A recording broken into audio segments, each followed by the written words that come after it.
hindi pa ako nagre-review. May-reintus natin dyan eh. Kaya nga. Ano ba kagabi?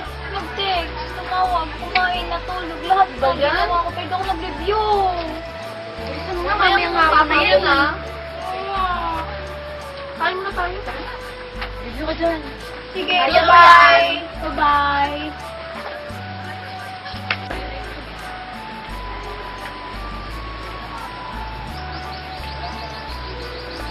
Ano ba yan? Nakakatulog na ako. Kailangan ko muna mag-review. Advocacy on the blood donation, health, herbal medicine, family ministry, parish, bookstore.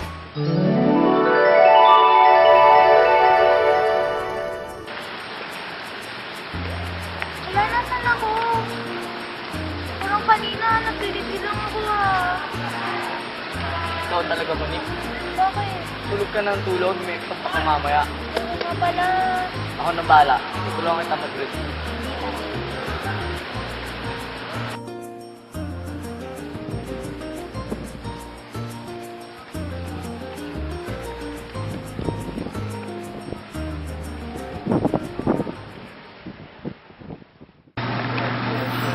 Lesson 1. A Constitution and NSTP Law. Una, alam mo ba ang Constitution? Hindi po. Teka lang. Yan. Constitution. Parang sa Philippine Constitution, nandito yung mga batas na sinusunod ng ating bansa. Dito natin binabasa lahat ng mga gagawin natin. Yan.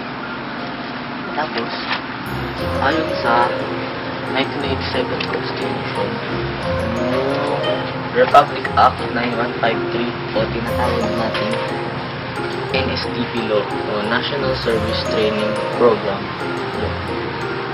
Sa batas na to, parang dun sinasabi na dapat magkaroon tayo ng mamamayan, dapat magkaroon ng national service sa bansa. Yan. Ano bang national service?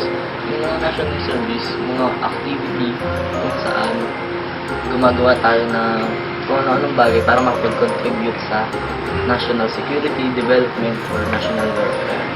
Yun. Tapos, merong tatlong fundamental powers ang Constitution. Una, police power. Pag sinabi natin police power, yun yung ang police, sila yung may parang responsibilidad nila na protektahan yung mga mamamayan. Yan, to regulate liberty and property for promotion of the general welfare. Yung pangalawa naman, power of eminent domain.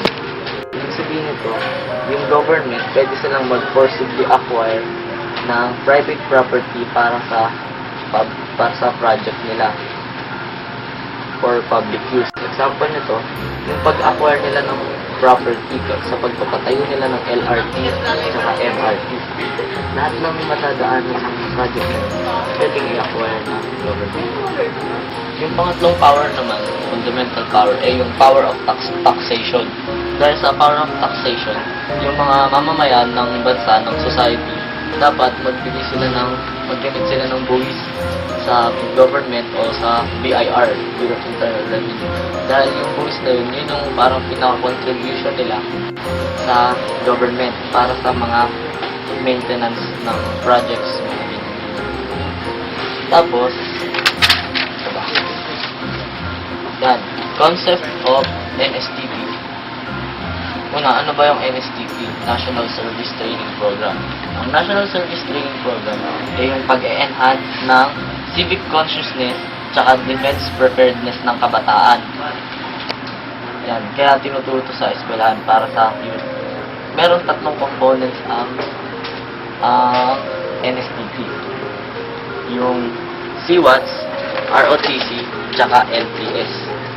Una, ano ba yung CWATS? CWATS ay yung Civic Welfare Training Service. Sa Civic Welfare Training Service, para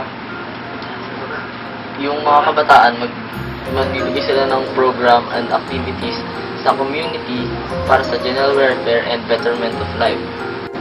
examples nito yung para sa pag-improve ng health, education, environment, entrepreneurship, safety, recreation, moral ng citizens ng ating bansa. And yung pangalawa, yung ROTC or Reserve Officer Training Corps. Sa ROTC, yung mga youth na nag-undergo dito, parang tinitrain sila, military training, para maging prepared sila kung magkaroon man ng gera, para maalis ng tumulong para sa ating bansa. Tsaka, yung pinaka-last, Literacy Training Service. Yung Literacy Training Service, ito yung mga program na designed to train students to teach literacy and numeracy skills to school children. Parang kapag under ka ng literacy training service, matitrain kayo para maturuan nyo naman yung ibang kabataan tungkol sa, diba, bumasa, sumulat, ganyan. Yun lang. Lesson 1. Wala na. Ano? Salamat. Marami ko ba natutunan? Dami ako tutunan. Tapos nasa yung handouts ko. Ayan, bawat ka. Salamat. Nung masaya tutunan. Sinamarize mo sa akin lahat.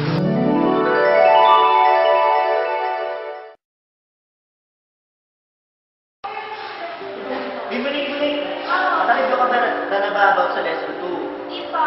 Okay, yung lesson 2 kasi about sa basics of community service. So, alam mo ba kung saan tungkol yung gano'n? Di pa. So, let's define yung community. Community kasi is composed of interrelated elements that according to sociologists na people, heritage, territory, o kaya common lifestyle, etc.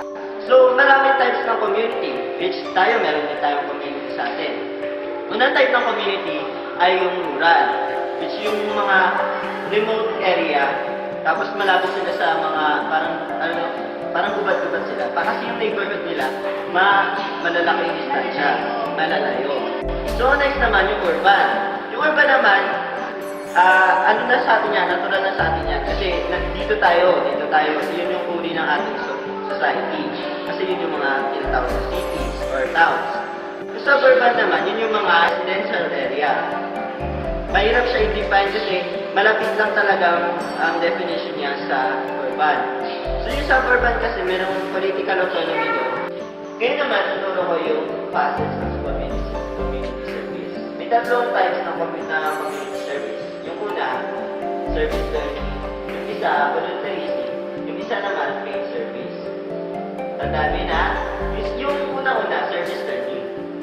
Ang service learning kasi, dyan yung isang tao na willing to help sa community na iaalat niya yung professionalism niya, yung larawan kung saan siya magaling.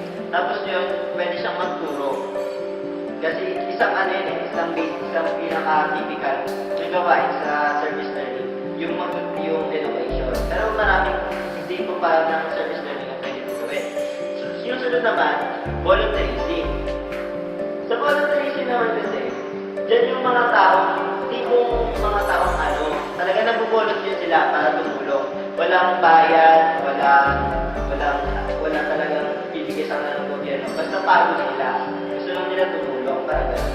Yung pangatlo naman, paid service. Sa paid service naman, parang magkakaroon ng willingness yung isang tao na tumulong na mag-participate sa isang community service. Pero merong kapalit, parang babayaran siya. So, alam mo na yung